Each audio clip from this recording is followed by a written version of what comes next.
Bismillahirrahmanirrahim. Assalamualaikum warahmatullahi wabarakatuh. Apa kabar semua? Mudah-mudahan selalu dalam lindungan Allah dan sehat semua ya, solih dan solihat. Nah, hari ini materi kita tentang menghargai keberagaman nih solih dan solihat. Masih di tema 5, subtema 3, pembelajaran kelima dan 6. Dan ini subtema terakhir ya solih dan solihat. Nah, ada baiknya sebelum kita memulai ke materi, kita membaca doa terlebih dahulu ya solih dan solihat. Bismillahirrahmanirrahim. Rabbi zidni ilma warzuqni fahma. Amin ya robbal alamin. Mudah-mudahan apa yang Ustazah sampaikan bisa kalian terima dengan baik dan kalian bisa paham ya solih dan solihat. Nah, sebelum kita mulai ke materi, ada baiknya kita selalu mensyukuri karunia Allah yang Maha Esa ya solih dan solihat. Nah, dari sini, dari keberagaman atau perbedaan ya, keberagaman atau perbedaan adalah sesuatu yang tidak dapat dihindari solih dan solihat. Dari perbedaan itu hendaknya kita syukuri dan kita sikapi dengan bijaksana. Dari perbedaan itu akan muncul semangat untuk saling menghargai dan menghormati. Jadi kalian ingat, keberagaman itu bukan untuk menjadi sebuah permusuhan, tapi untuk saling menghargai. Tetap ingat ya, kita itu dalam satu, yaitu Indonesia. Jadi tetap bersatu meskipun berbeda-beda tapi tetap satu. Mensyukuri karunia Allah juga kalian harus lakukan di setiap harinya ya, di kegiatan kalian sehari-hari, ketika di rumah ya, ketika kalian bisa mendapatkan sesuatu dari orang tua kalian, itu harus kalian syukuri ya. Tidak boleh mengeluh-ngeluh, itu wajib, tidak boleh mengeluh terhadap orang tua kalian karena orang tua kalian sudah berjuang banyak untuk kalian ya. Solih dan solihat, ingat selalu bersyukur. Oke? Nah, di sini di materi kita di halaman 137 ya. Di sini pembelajaran yang pertama itu melengkapi kalimat rumpang. Apa sih Ustazah kalimat rumpang? Nah, kalimat rumpang itu jika dikaitkan dalam pengertian sebuah kalimat, maka kalimat rumpang adalah kalimat yang memiliki kekosongan di dalamnya sehingga tidak memenuhi kalimat standar atau kalimat selanjutnya. Nah, hal ini dilakukan dengan tujuan menguji kemampuan pembaca nih ya, untuk mengenali dan menyempurnakan kalimat yang dibacanya ya. Jadi misalkan nih ada contoh nih di sampingnya. Ini ada percakapan seorang penjual ya. Jadi penjual dan roja, dia ada kalimat rumpang nih yang di atas, paling atas. Nah, menurut kalian jawabannya apa? Nah, itu dia ya. Kalian bisa coba menyatukan apa yang pas untuk kalimat yang kosong itu. Nah, kalian bisa jawab ya. Nah, Ahmad dan Wayan sepakat nih, soleh dan solihat, untuk menonton pertandingan sepak bola. Ya, itu ada di halaman 137 nih, percakapan Ahmad dan Wayan. Dia ingin menonton sepak bola tapi ternyata hujan, jadi mereka tidak datang. Nah, di sini ada percakapannya. Nah, di percakapan ini ada kalimat-kalimat yang rumpang. Nah, kalian nanti bisa kalian isi dan kalian jawab ya, solih dan solihat. Nah, selanjutnya itu menarikan tarian tradisional. Nah, tentang keberagaman nih ya. Keberagaman masyarakat menimbulkan kebudayaan, makanan, dan juga tarian tradisional yang berbeda-beda. Jadi kita harus menghargai keberagaman yang dimiliki teman-teman kita solih dan solihat. Tidak boleh mengganggu dengan mengucapkan hal-hal yang tidak baik ya. Karena meskipun berbeda, kita ingat tetap satu. Nah, lihat deh di gambar nih ya, banyak banget pakaian adat yang berbeda-beda. Ada yang dari Betawi, dari Jawa, dari Kalimantan ya, dari mana lagi nih, Batak dan lain-lain. Dan tariannya juga berbeda-beda, ada tari topeng, tari kipas, dan lain-lain ya. Jadi ingat, kalian tidak boleh mengucapkan hal-hal yang tidak baik kepada teman kalian. Misalkan ya, ada teman kalian yang berkulit hitam dan kalian asalnya plus nih, kalian langsung ngomong, kamu orang Ambon ya? Nah, itu tidak boleh ya solih dan solihat. Kalau ingin bertanya, bertanyalah yang baik. Misalkan kamu sukunya apa, kayak gitu kan bisa baik ya, berbicara yang baik agar tidak menyinggung teman kalian ya. Harus hati-hati dalam berbicara, oke? Nah, selanjutnya di sini masuk tentang musim kemarau dan hujan di Indonesia. Nah, tapi sebelumnya ada sikap tentang menolong nih, ya. Tentang sikap menolong. Nah, ketika menonton siaran berita di televisi, Togar menyaksikan berita bahwa terjadi bencana gempa dan tsunami di daerah Bengkulu. Akibat bencana itu menimbulkan kerusakan dan korban jiwa yang tidak sedikit. Bahkan ada yang salah satu desa yang tenggelam oleh lumpur akibat gempa dan tsunami.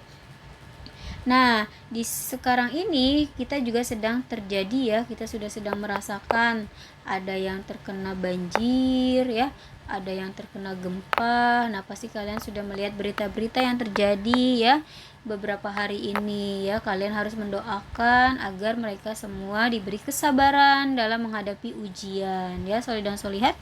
Ingat ya. Nah, di sini tentang musim kemarau dan hujan di Indonesia. Ada 2 musim ya, solid dan solehat di Indonesia, yaitu musim kemarau dan penghujan. Karena Indonesia itu adalah negara tropis yang memiliki hanya 2 musim, yaitu musim kemarau dan musim hujan ya. Nah, musim hujan untuk sebagian besar di Indonesia terjadi di bulan September sampai Maret. Dan musim kemarau dari Maret atau Juni. Jadi tergantung daerah ya, sampai September. Tetapi saat ini musim sangat bervariasi dari satu tempat ke tempat lain karena Indonesia Barat, Indonesia Timur, Kalimantan dipengaruhi oleh pola angin yang berbeda. Dari November hingga Mei, angin musim dingin bertiup dari timur laut dan membawa uap air dari Laut Cina Selatan ke Samudra Pasifik Utara dan timur laut Indonesia. Sementara daerah di selatan pegunungan mengalami musim kemarau. Nah, musim hujan di Jawa adalah dari September sampai Maret dan musim kemarau dari Maret sampai September lebih jauh ke selatan. Nah, variasi musim hujan berlanjut solid dan soleha dari Sumatera. Nih, Sumatera ini dari September sampai Maret. Kalau Jawa Oktober sampai April.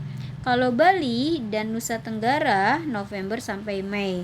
Nah, hujan cenderung turunnya sore hari ya, solid dan solihat, dengan waktu pendek selama musim penghujan. Nah, saat desa terlihat arsih dan hijau, maka hutan penuh oleh lintah dan jalan tanah di daerah terpencil menjadi sulit dilalui karena terasa becek ya. Pada musim kemarau, debu tanah coklat akan menghiasi jalanan. Pola musim penghujan dapat bervariasi dari pulau ke pulau dan di pedalaman pulau. Semua dipengaruhi relief pegunungan dan angin yang bertiup di sisi pegunungan yang mendapatkan angin yang banyak mendapatkan hujan. Nah, itulah pola musim kemarau dan musim penghujan di Indonesia yang unik ya, solid dan solihat. Nah, jadi ingat ya, Indonesia itu memiliki 2 musim, yaitu musim kemarau dan musim penghujan ya, karena Indonesia adalah negara tropis ya. Nah, di sini ada video nih solid dan solihat. Musim di Indonesia kalian harus pahami nih ya. Sumbernya dari Kok Bisa. Kalian pahami dan simak ya.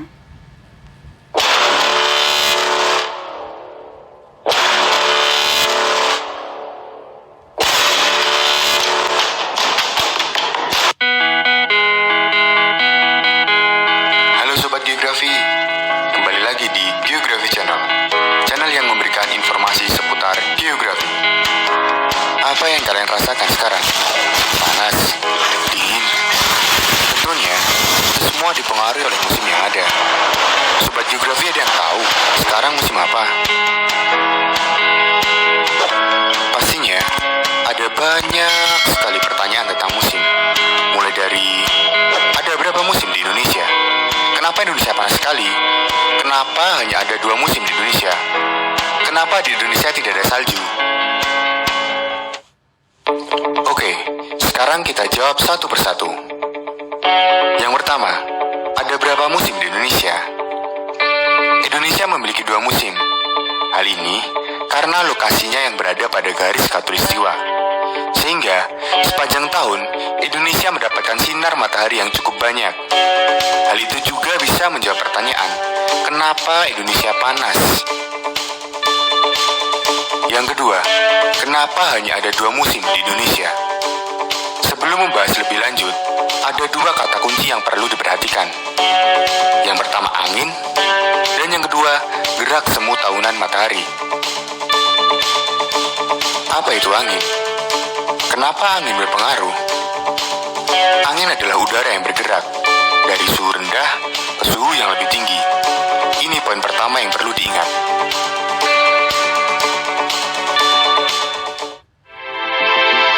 Gerak semu tahunan matahari. Musim di Indonesia sangat dipengaruhi oleh gerak semu tahunan matahari. Sederhananya, matahari tidak selalu tegak lurus dengan bumi, akan tetapi posisinya selalu berubah. Coba perhatikan ilustrasi berikut ini.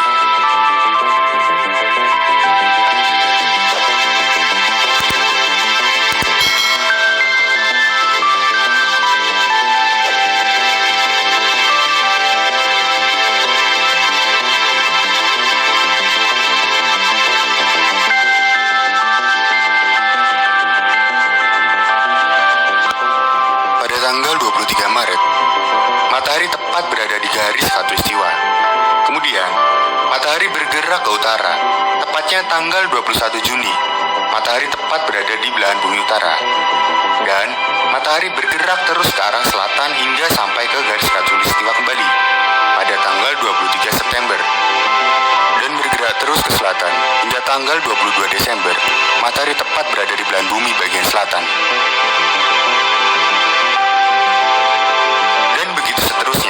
Kembali terulang pada tanggal yang sama.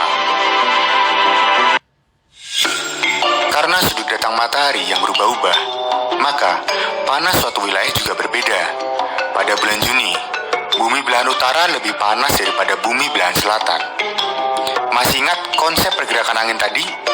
Ya, angin berhembus dari suhu rendah ke suhu yang tinggi. Oleh karenanya, angin berhembus dari arah timur melewati benua Australia yang didominasi oleh gurun, sehingga angin tidak banyak membawa uap air, atau bisa dikatakan ini angin kering. Normalnya, pada bulan April hingga Oktober, Indonesia mengalami musim kemarau karena adanya angin muson timur dari Australia yang tidak membawa uap air. Pada bulan Desember, belahan bumi selatan lebih panas daripada belahan bumi utara, sehingga angin berembus dari barat melewati Laut Cina Selatan dan membawa banyak uap air menuju Indonesia, yang mana ketika sampai di Indonesia menyebabkan musim hujan. Biasanya terjadi pada bulan Oktober hingga bulan April. Itulah penyebab kenapa Indonesia hanya memiliki 2 musim dan tidak memiliki musim dingin yang menyebabkan adanya salju. Kalaupun Indonesia ada salju, tentu sudah jadi lokasi film dari Do you wanna build a snowman?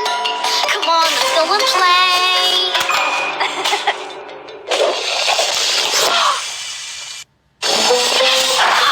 Jadi, bisa disimpulkan Indonesia memiliki 2 musim, yaitu musim kemarau dan musim hujan. Musim kemarau berlangsung pada bulan April hingga bulan Oktober, karena adanya pengaruh dari angin muson timur.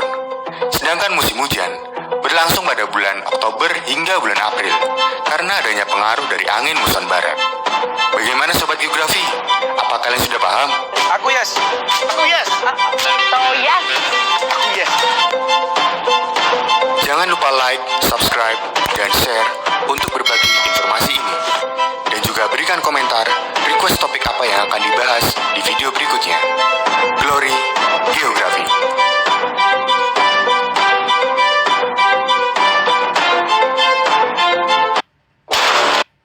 Nah, itu ya videonya, kalian sudah bisa melihat kan tadi penjelasannya tentang kenapa Indonesia hanya 2 musim ya, solid dan solihat. Nah, di sini kalian ada tugas. Yang pertama melengkapi kalimat rumpang halaman 138. Yang kedua memecahkan masalah penjumlahan pecahan halaman 140. Menuliskan sikap menolong dan mengerjakan soal penjumlahan halaman 142. Nah, menjawab pertanyaan tentang musim di halaman 144. Ya, besok kita evaluasi dan worksheet ya, Soli dan Solihat. Kalian harus ingat belajar ya. Nanti malam, oke? Dipelajarin untuk subtema 3-nya. Nah, terima kasih materi Ustazah. Hanya ini, kurang lebihnya mohon maaf. Jika kalian ada pertanyaan bisa kalian bertanya dengan Ustazah ya, dan menghubungi Ustazah langsung, oke? Nah, tetap semangat. Terima kasih. Wassalamualaikum warahmatullahi wabarakatuh.